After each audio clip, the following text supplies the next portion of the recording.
वक्त राजा शंकर शाह व रघुनाथ शाह को बंदी गृह में डाल दिया। गढ़मंडला का भव्य साम्राज्य आज एक दिन में अनाथ हो गया। दोनों पिता पुत्र को अंग्रेजों ने जबलपुर के बंदी गृह में डाल दिया।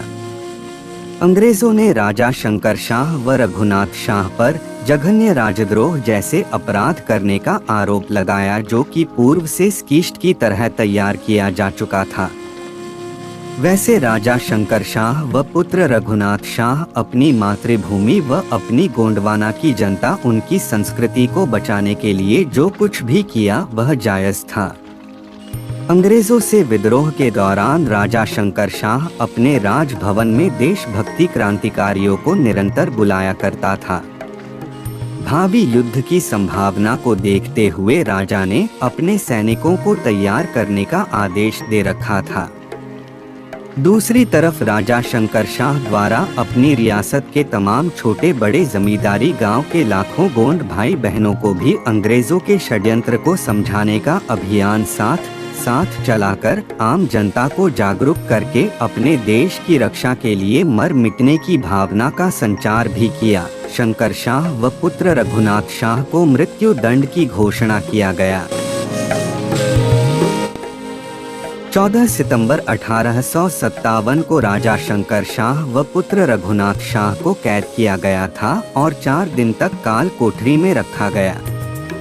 इसी 4 दिनों के दौरान अंग्रेजों ने आनन फानन में अभियोग लगाया, न्यायालय में मामला चलाया और उनके अंग्रेज जजों ने तुरंत दोनों पिता पुत्र को मौत की सजा सुना दिया और दिनांक 18 सितंबर 1857 को प्रातः 11 बजे मृत्युदंड दिए जाने का फैसला हुआ। खबर सुनकर राजा शंकर शाह व वीर रघुनाथ शाह के लाखों प्रेमी प्रजा तथा राजा की पत्नी महारानी फुलकुंबर अपने महिला सैनिकों व रिश्तेदारों के साथ फांसी परेड स्थल पर पहुंच गई। स्थल पर भीड़ इतनी अधिक थी कि अंग्रेजों पुलिस को उन्हें काबू करने में पसीने छूटने लगे। घुड़सवार हंटरधारी सिपाही जनता को एक सीमा तक दूर खदेड़ते रहे, फिर भी दूसरी ओर से भीड़ आ डटती थी। मैदान के एक तरफ 2 तोपें पर दिखाई दे रही थी। अचानक भवन की ओर से राजा शंकर शाह व पुत्र रघुनाथ शाह को अंग्रेजी सैनिक हथकड़ियों में जकड़े लाते हुए दिखाई दिए। यह बेहद असहज और विचलित करने वाला दृश्य था। इतने बड़े राजा को हथकड़ियों से बंधा देख आम जनता उबल पड़ी। इतने बड़े राजा को हथकड़ियों से बंधा देख आम जनता उबल पड़ी। उन्हें पुनः काबू करने के लिए अब बंदूकधारी सैनिक को लगा दिया गया। बंदूकधारी सैनिक बंदूकों की नाल गोंडवाना की जनता की तरफ करके मोर्चा संभाल लिया।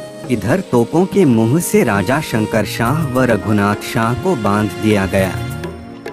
जबलपुर के वर्तमान एल्गिन अस्पताल के खुले मैदान में यह मृत्युदंड की कार्रवाई की गई। अंग्रेज अफसर ने तोपचियों को खास इशारा किया और बस तोपों से गोले आग बनकर फूट पड़े। कुछ ही क्षणों में पिता पुत्र दोनों के शरीर के चीथड़े उड़ गए। शरीर के अंग मैदान के विभिन्न हिस्सों में जा गिरे। इस हृदय विदारक घटना से महारानी फुलकुंबर रो पड़ी, लेकिन वह बहादुर रानी थी। अपने प्रतिकूल वातावरण को वह ठीक तरह से समझती थी। रानी ने अपने आंसू छिपाकर पति और पुत्र के बिखरे हुए अवशेषों को एक पोटली में एकत्र किया। महारानी फूलकुंबर की महिला सैनिकों व राज्य की जनता ने अवशेषों को एकत्र करने में दुखी मन से सहयोग किया। महारानी इस समय भीतर ही भीतर सुलग रही थी। उनका बस चलता तो वहां पर उपस्थित सभी अंग्रेज हत्यारों को उसी तरह तोपों के मुंह में बांधकर उड़ा देती, जिस प्रकार अभी अभी उनके वीर पति व बहादुर पुत्र को मारा था। शाहिद शंकर शाह रघुनाथ शाह की रीति रिवाज से अंतिम संस्कार दोनों शवों को एकत्रित करके महारानी व उनके महिला सैनिकों ने गोंडवाना रीति रिवाज के अनुसार अंतिम संस्कार किया और उन लोगों ने महारानी के साथ संकल्प लिया कि महाराजा और युवराज की हत्या का बदला जरूर लिया जाएगा। महारानी ने अपनी अगुवाई में अंग्रेजों की ईंट से ईंट बजा देने और गोंडवाना की अस्मिता, जनजाति के अस्तित्व को बचाने का हर संभव प्रयास करने का देश की खातिर महाराजा शंकर शाह व युवराज रघुनाथ शाह की तरह अपने प्राणों को न्यौछावर कर देने का संकल्प लिया। शंकर शाह रघुनाथ शाह की शाहिद दिन भारत के इतिहास में यह 18 सितंबर 1857 का दिन गोंडवाना के महान शहीदों के नाम से अमर हो गया। पिता व पुत्र की इस तरह अपने देश, संस्कृति व अस्मिता की रक्षा के लिए बलिदान हो जाने का प्रथम मामला है। पिता पुत्र की शहादत की कहानी वास्तव में बेहद गौरवपूर्ण व प्रेरणादायी है। पिता पुत्र की शहादत की कहानी वास्तव में बेहद गौरवपूर्ण व प्रेरणादायी है।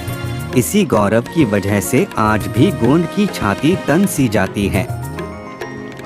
गोंड जन अपने इन बलिदानों का जिक्र जब जब करते हैं तो उनका गर्व 7वें आसमान पर पहुंच जाता है। भला क्यों नहीं? महान शहीद शंकर शाह रघुनाथ शाह का राष्ट्र के प्रति त्याग ही अद्भुत और गौरवशाली है। बिखर चुके सैनिकों को एक बार फिर एकत्रित किया। राजा शंकर शाह और रघुनाथ शाह की शहादत के बाद महारानी फुलकुंवर ने जो संकल्प लिया था उसे पूरा करने के लिए अपने हताश और बिखर चुके सैनिकों को एक बार फिर एकत्रित किया। कुछ ही दिनों में महारानी अपने पति व पुत्र की हत्या करने वालों को खत्म करके राज्य का बदला लेने के अभियान में जुट गई। मंडला की धरती से उन्होंने काम करना शुरू किया और रामगढ़ तथा डिंडोरी के सभी सरकारी कर्मचारियों को बाहर कर दिया। महारानी ने अंग्रेजों पर योजनाबद्ध तरीके से आक्रमण करती रही और अंग्रेजों पर योजनाबद्ध तरीके से आक्रमण करती रही और अंग्रेजों को नुकसान पहुंचाकर उन्हें दहशत डालती रही।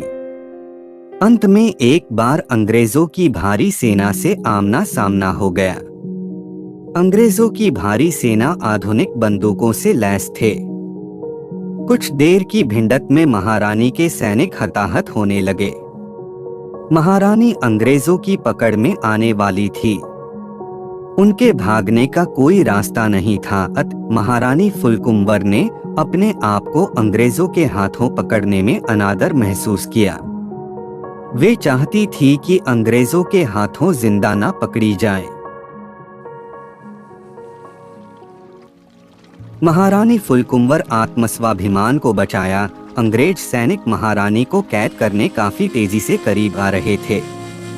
इसी बीच महारानी ने अपने आत्मस्वाभिमान को बचाने अपनी कटार को अपनी ही पेट में उतार दिया और वह वहीं पर वीरगति को प्राप्त हो गई।